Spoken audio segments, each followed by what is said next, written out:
Hello, Generation Opt Out. We are the generation that is anti-war because we know that it has nothing to do with us.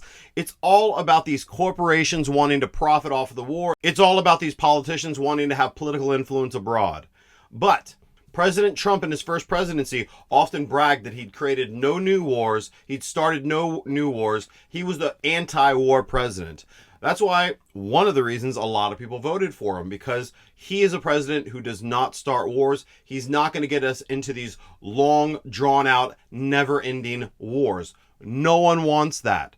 But is he starting a war abroad right now? Yesterday on Truth Social, Trump declared he would use overwhelming lethal force and announced decisive military action abroad.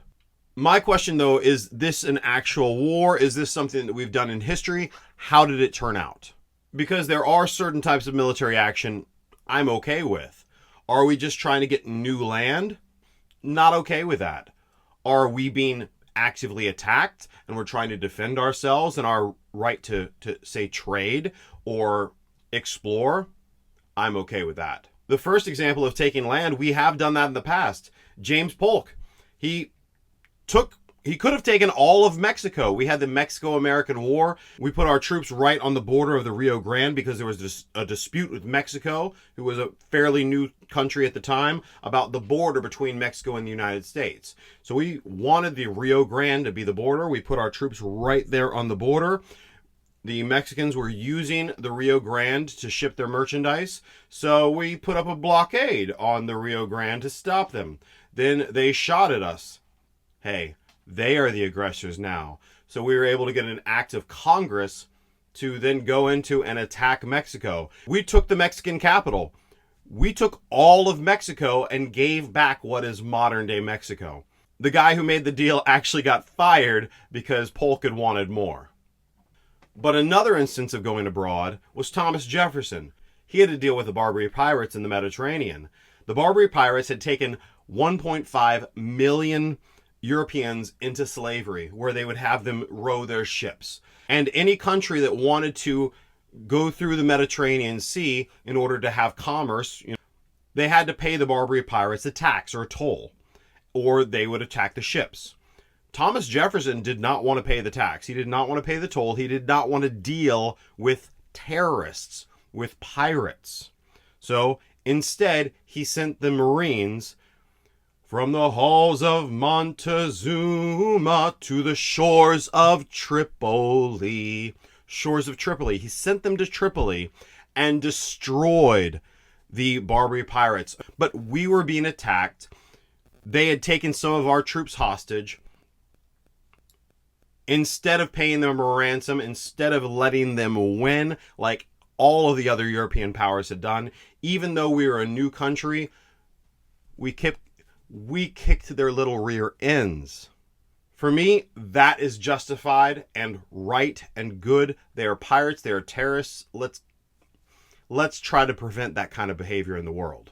So what Trump said, today I've ordered the U.S. military to launch decisive and powerful military action against the Houthi terrorists in Yemen.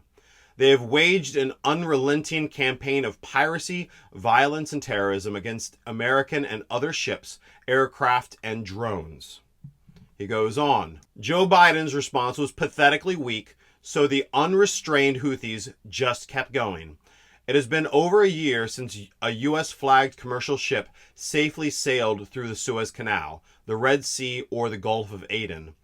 The last American warship to go through the Red Sea 4 months ago was attacked by the Houthis over a dozen times. Funded by Iran, the Houthi thugs have fired missiles at U.S. aircraft and targeted our troops and allies. These relentless assaults have cost the U.S. and the world economy many billions of dollars, while at the same time putting innocent lives at risk. He added, "The Houthi attack on American vessels will not be tolerated. We will use overwhelming lethal force until we have achieved our objective." The Houthis have choked off shipping in one of the most important waterways of the world, grinding vast swaths of global commerce to a halt, and attacking the core principle of freedom of navigation upon which international trade and commerce depends. Trump also said, Our brave warfighters are right now carrying out aerial attacks on the terrorist bases, leaders, and missile defenses to protect American shipping, air, and naval assets, and to restore navigational freedom. No terrorist force will stop American commercial and naval vessels from freely sailing the waterways of the world. He then continued, "To all Houthi terrorists, your time is up, and your attacks must stop.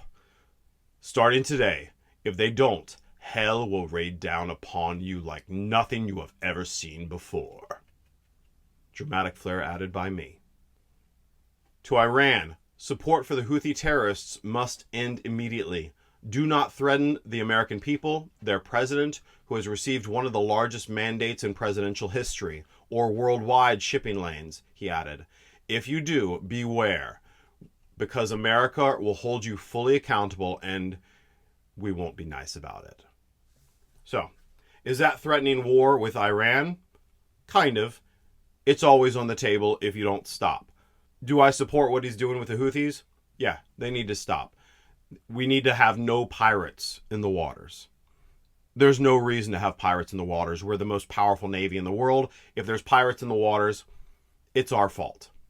At the same time, do I want to go to war with Iran like a lot of Republicans do? I always felt, and I talked about this probably a year ago at least, the Democrats wanted to go to war with Russia. The Republicans wanted to go to war with Iran. I don't want to go to war with either one.